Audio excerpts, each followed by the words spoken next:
लेकिन उसने मुझे एक सीन बताया था कि जिस समय भाषा सुंबली ने वो अपना एक सीन दिया था जो कि शायद बहुत ही वर्स्ट सीन है मूवी में, जिसको देख के हर कोई दहल जाता है। उसमें उनका शायद कोई न्यूड था या उनके कपड़े फाड़ दिए गए थे या जो भी किया गया था। मैंने वो सीन नहीं देखा है, लेकिन मुझे मेरी बेटी सराहना ने ये बताया कि जिस समय भाषा ने अपना ये सीन दिया था तो कैमरा ऑफ होते ही उसने उसको चादर से ढक दिया था। चादर से ढकने के बाद भाषा सुंबली बहुत रोई गले लग के उसके, और बोली कि तुम सराहना बहुत ही अच्छी और प्यारी माँ बनोगी। तुम दोस्तों साथियों नमस्कार, मैं हूं आपका फ्रीलांस फोटो जर्नलिस्ट मनोज अलीगढ़ी और हम बात करेंगे फिल्म कश्मीर फाइल पर।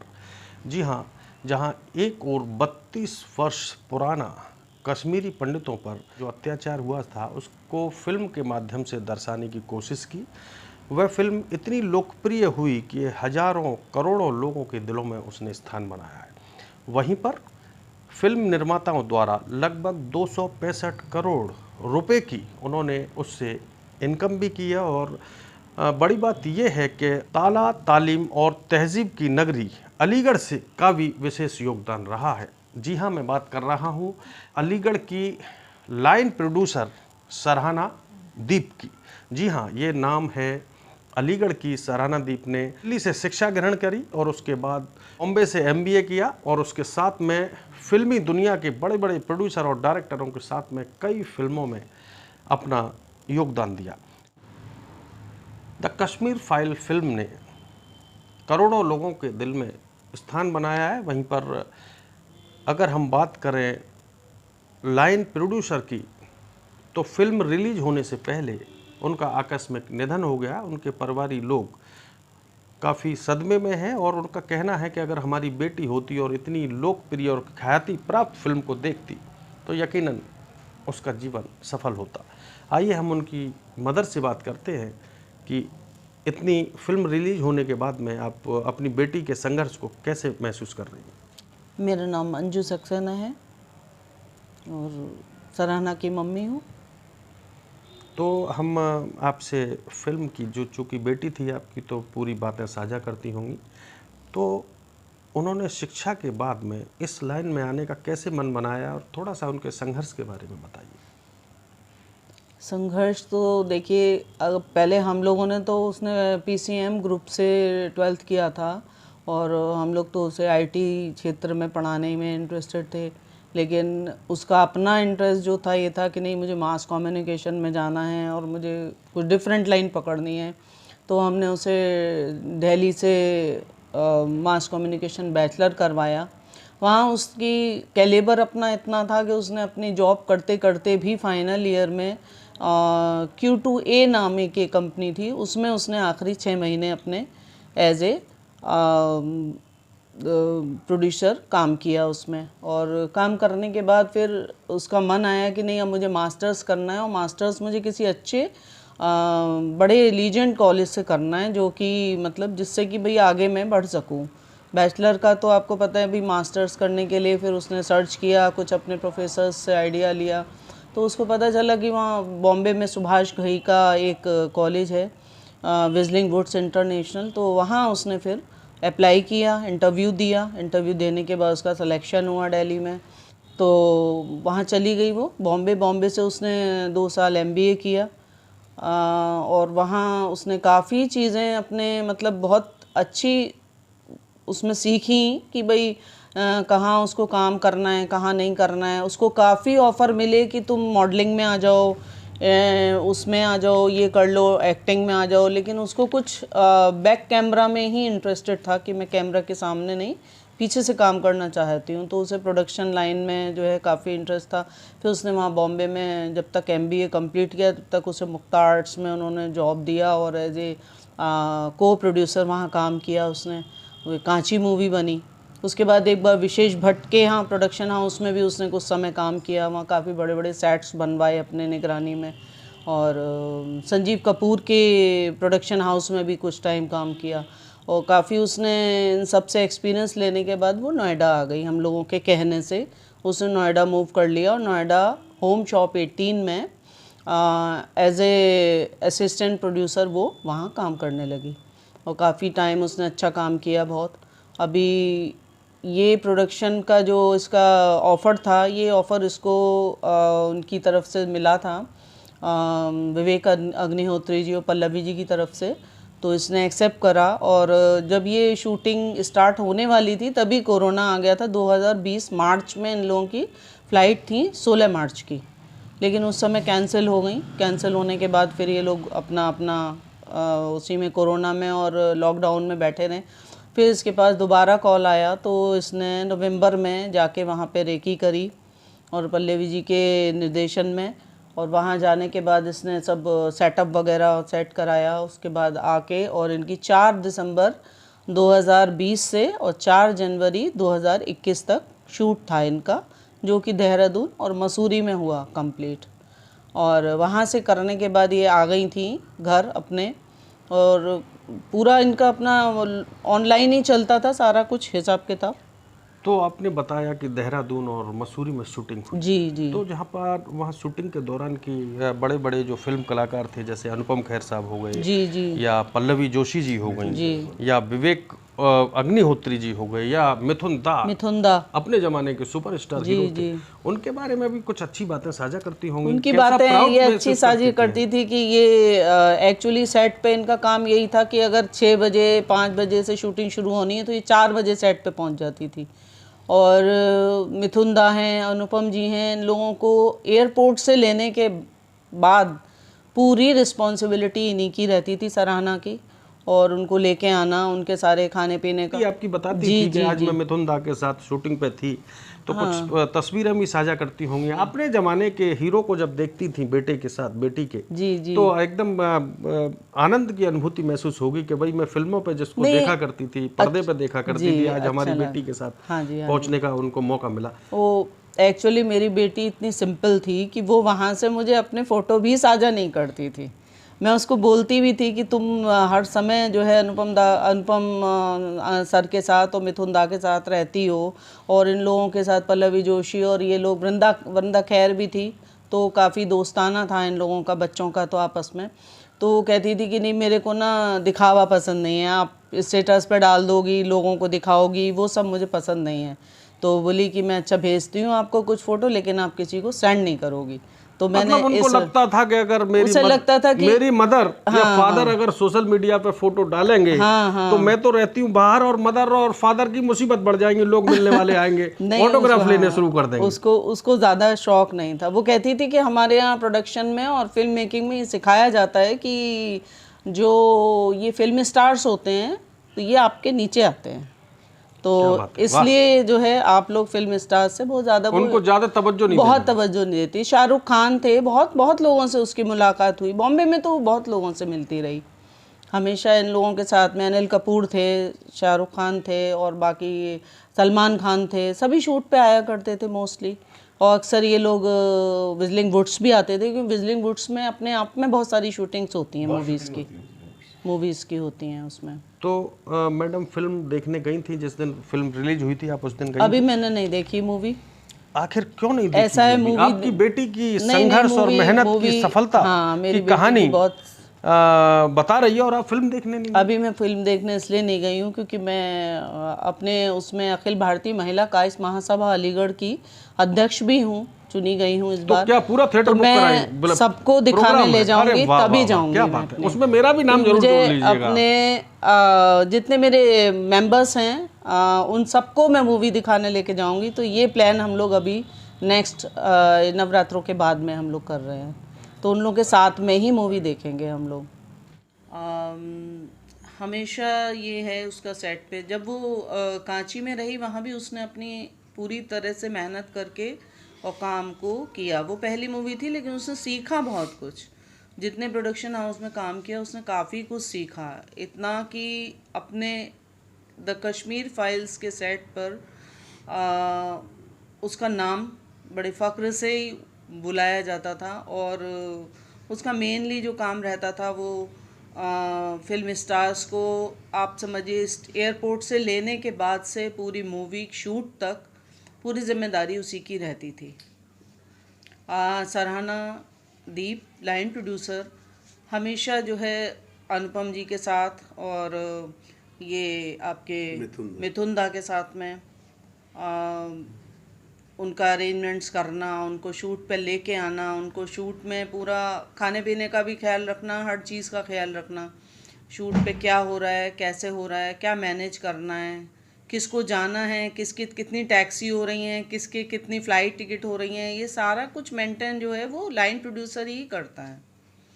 और Sarahna Deep, line producer of Kashmir files, इसके लिए बहुत ही मेहनत और लगन से उसने ये काम किया, जिसमें कि अनुपम खेर जी ने भी उसकी काफ़ी तारीफ़ करी है कि वो बहुत ही मेहनती, ईमानदार और बहुत ही अच्छी लाइन प्रोड्यूसर रही उनके साथ में। मिथुन चक्रवर्ती तो उसे अपनी बेटी ही मानते थे, बेटी कह के ही बुलाते थे कि ये मेरी बेटी है। तो उसने काफ़ी नाम कमाया सराहना दीप ने, यानी अनुपम और उसकी इतनी चहेती थी वो मिथुन चक्रवर्ती की कि वो कई दफ़े उसका फ़ोन आता था कि मिथुन चक्रवर्ती नहीं, भाषा सुम्बली जो थी, भाषा सुम्बली के बारे में भी उसने मुझे बताया था कि मैंने मूवी अभी देखी नहीं है और मैं अपने पूरे ग्रुप को मूवी दिखाने लेके जाऊंगी, तभी मैं मूवी देखूंगी। लेकिन उसने मुझे एक सीन बताया था कि जिस समय भाषा सुम्बली ने वो अपना एक सीन दिया था, जो कि शायद बहुत ही वर्स्ट सीन है मूवी में, जिसको देख के हर कोई दहल जाता है। उसमें उनका शायद कोई न्यूड था या उनके कपड़े फाड़ दिए गए थे या जो भी किया गया था, मैंने वो सीन नहीं देखा है। लेकिन मुझे मेरी बेटी सराहना ने ये बताया कि जिस समय भाषा ने अपना ये सीन दिया था तो कैमरा ऑफ होते ही उसने उसको चादर से ढक दिया था। ये शूट मसूरी में हुआ था और चादर से ढकने के बाद भाषा सुम्बली बहुत रोई गले लग के उसके, और बोली कि तुम सराहना बहुत ही अच्छी और प्यारी माँ बनोगी, तुमने इतने केयर से मेरे को पकड़ा है इस समय। क्योंकि वो सीन देने के बाद भाषा खुद बहुत इमोशनल हो गई थी और शायद मैंने सुना कि वो 2-3 दिन सेट पर नहीं आई थी। तो ये सारी छोटी छोटी जो गतिविधियाँ थी वो थोड़ा थोड़ा शेयर करती रहती थी मेरे को कि इस तरीके से हुआ था, ये सीन हुआ था। उसमें वृंदा हैं, अनुपम जी की भतीजी हैं, अनुपम जी के भतीजे हैं, इन सब ने ही रोल कुछ ना कुछ उसमें दिया है। और काफ़ी जो है सराहना के साथ में ही रहते थे वो लोग हमेशा। ये लोग अपने सारे सेलिब्रेशंस भी साथ करते थे, बच्चे शूटिंग के अलावा जितना ये लोग अपना बैठना उठना। 22 दिसंबर 2020 में उसका बर्थडे जो मनाया गया था, शायद वो उसका आखिरी बर्थडे था, वो अनुपम जी ने अपने सेट पे ही जो है सभी के साथ सेलिब्रेट किया था। और वो बहुत ही अच्छे से और सरप्राइज सेलिब्रेशन था उसके लिए। और उसने मुझे जहाँ लिख के भेजा मैसेज पे कि mummy my best birthday of the life. ये मैंने कभी सोचा भी नहीं था कि सेट पे इतना बड़ा और मेरा बर्थडे जो है सेलिब्रेशन होगा। सारे स्टार्स थे, सभी लोग थे, सारे क्रू के साथ में। तो काफ़ी अच्छा भव्य उन्होंने बर्थडे सेलिब्रेट किया और बहुत अच्छी पार्टी भी दी इन लोगों को सबको। अच्छा महसूस होगा, मुझे गर्व के पल होंगे मेरे लिए। तो अभी तक कुछ लोगों को पता है कि वो बेटी अलीगढ़ की थी, आपकी बेटी थी? हाँ, सबको पता है। मोस्टली जो हमारा अपना सर्किल है उसमें तो सबको मालूम ही है। जो हमारा जो अपना सोशल सर्किल है, रिलेटिव्स हैं, बाकी बेटी के फ्रेंड्स हैं, बॉम्बे में हैं, नोएडा में हैं, सभी को मालूम है कि उसने इसमें काम किया है, काफ़ी मेहनत करी है और अब ये बहुत ही सक्सेसफुल मूवी निकल के आई है। मुझे कोई बता रहा था कि अनुपम जी से आपकी अक्सर बात होती है, बेटी की बड़ी प्रशंसा करते हैं वो कार्य की। बेटी की आज भी वो बहुत प्रशंसा करते हैं और अनुपम जी से हम लोगों का हो जाता है कि उस समय भी उनके काफ़ी फ़ोन आए थे और वो बहुत ही उसके काम से और मेहनत से प्रभावित थे एक्चुअली। क्योंकि जितनी मेहनत वो करती थी उससे वो काफ़ी प्रभावित थे। और बाकी वो एक बेटी की तरह ही उनको और मिथुन दा को सबको बहुत संभाला करती थी वहाँ पे सेट पे भी रह के। कभी तबीयतें भी ख़राब हो जाती हैं, उन लोगों को आदत नहीं है वहाँ की देहरादून की सर्दी बर्दाश्त करने की, तो उन लोगों की कई बार तबीयत ख़राब हुई तो घर से दवा पूछ के भी बताती थी, खुद भी तबीयत का ख्याल रखती थी। मैं एक आपसे विशुद्ध व्यक्तिगत सवाल पूछना जी चाहता हूँ। बताइए। आपकी बेटी लगातार आगे बढ़ रही थी प्रगति के पथ पर, लेकिन ऐसा क्या हुआ जो बेटी को के फिल्म रिलीज होने से पहले ही उनकी सांसें फिल्म रुक। रिलीज तो काफ़ी टाइम हो गया ना, बहुत लेट हुई है क्योंकि फिल्म में शायद काफ़ी रुकावटें आई थी रिलीज़ होने में। अब ये फिल्म तो आपकी 2021 फरवरी मार्च तक कंप्लीट हो गई थी ये बिल्कुल। और बिल्कुल सब कुछ फाइनल होने के बाद भी वो था कि भाई अभी रिलीज़ होने में टाइम है, और कुछ कुछ चीज़ें उसमें रुकावटें आ रही हैं प्रशासन की तरफ से या लोगों की तरफ से, जो भी था। बट उसको इतना मालूम नहीं था ना कि जो मैं मूवी करके आ रही हूँ वो इतनी ज़्यादा फेमस और इतनी कामयाब मूवी होगी, जिसका प्रचार देश के जिसका प्रचार यशस्वी देश और विदेश में, प्रधानमंत्री और देश और विदेश माननीय में, मुख्यमंत्री जी कर रहे हैं। जी और जी जी बहुत सारे बिल्कुल प्रदेशों में टैक्स फ्री की बात आती है। टैक्स फ्री की बात हो गई है, तो मैडम वो कर दी गई है। मैं आपसे पूछ रहा था कि ऐसी क्या बात हुई जो बेटी फिल्म रिलीज होने का शुभ अवसर पर। अब देखिए, मैंने आपको बताया ना कि थोड़ा सा वो जॉब को लेके, एक्चुअली वो क्या था, ये फ्रीलांसिंग का काम कम पसंद करती थी। उसको क्या था कि भाई उसको एक परमानेंट जॉब ऑफिस में प्रोडक्शन एज ए प्रोड्यूसर या जो भी मिलता था उसमें वो ज़्यादा खुश रहती थी, क्योंकि एक जगह है ऑफिस में और जॉब कर रही है, वो परमानेंट एक इनकम रहती है।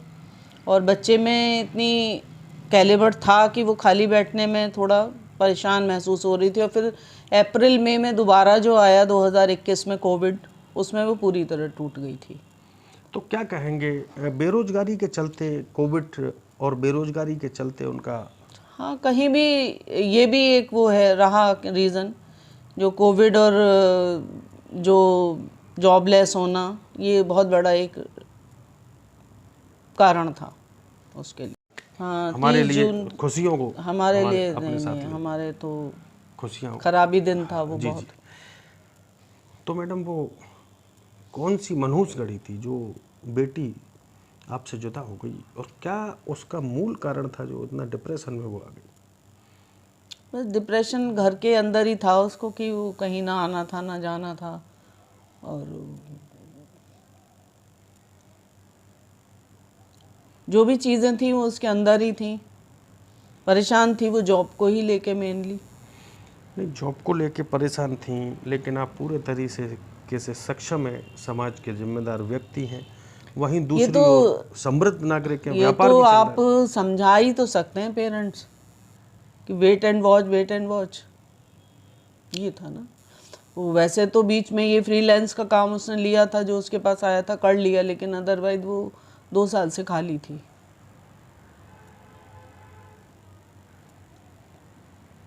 तो क्या कहना चाहती हैं, अगर आपकी बेटी आपको सुन रही हो, ज़रूर वो आपको देख रही होंगी, तो उनके लिए क्या कहना चाहती हैं, बेटी से आप संवाद क्या करना चाहती हैं। अगर आपकी बेटी आपको सुन रही हैं तो आप क्या कहना चाहती हैं। कुछ नहीं, मैं उसको बहुत शुभकामनाएं और आशीर्वाद देना चाहूँगी।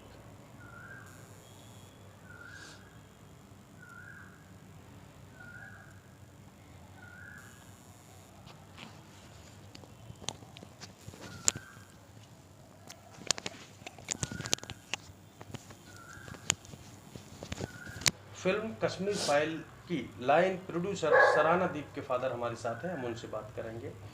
सर, फिल्म काफ़ी लोकप्रिय हो रही है और ख्याति प्राप्त कर रही है। जी। आपकी बेटी के प्रयासों से जो सफलता मिली, उसको लेकर अब तक आप कैसा महसूस करते हैं। अब तक उसकी सबसे सक्सेसफुल फिल्मों से एक रही है अब तक जिस फिल्म में उसने काम किया, और उसको ये अंदाज़ा भी नहीं था कि ये फिल्म इतनी लोकप्रिय हो जाएगी और पूरी दुनिया में तहलका मचा देगी। तो वो देखने के लिए जिंदा नहीं है आज वो। अच्छा होता कि कम से कम वो जिंदा होती तो हमारे जीते जी देखती कि ये फिल्म कहाँ से कहाँ पहुँच गई। अच्छा, एक और दोनों से मेरा सवाल है, फिल्म रिलीज हुई, 265 करोड़ रुपए कमाए गए, लेकिन क्या जो बेटी के साथ एग्रीमेंट हुआ था, क्या वो भुगतान पेमेंट पूरा हुआ आपका। नहीं, नहीं, उनकी नज़र में तो जो है उन्होंने पेमेंट कर दिया, लेकिन हम लोगों के अपने मेल से और अपनी बेटी के कहने से भी उसने बताया भी था कि मेरा कुछ पैसा रोका हुआ है इन लोगों ने, तो वो रह गया था पैसा। एग्रीमेंट कॉपी है हमारे पास अभी भी। तो लगभग कितना अमाउंट होगा। उसका बहुत ज़्यादा नहीं था, उसका कोई 58,000 के करीब। रह गया शीश। आप कुछ कहना चाहते हैं दर्शकों से, निर्देशक, निर्माताओं से, फिल्म के पात्रों से? नहीं कोई नहीं मन कुछ में टीस हो तो आप कह नहीं, नहीं, कुछ कोई नहीं ऐसी कहना, टीच कुछ नहीं है, नहीं हमें कहना कोई ऐसा लालच भी नहीं है कि वो नहीं, होटल हमें मिले ना एक्चुअली मिले। क्या था, उसका पैसा लेके भी हमें थोड़ा कहीं ना कहीं डोनेट हम ही डोनेट करते कर हैं, देते हैं। डोनेट करते कहीं, वो ठीक है, उनके पास है,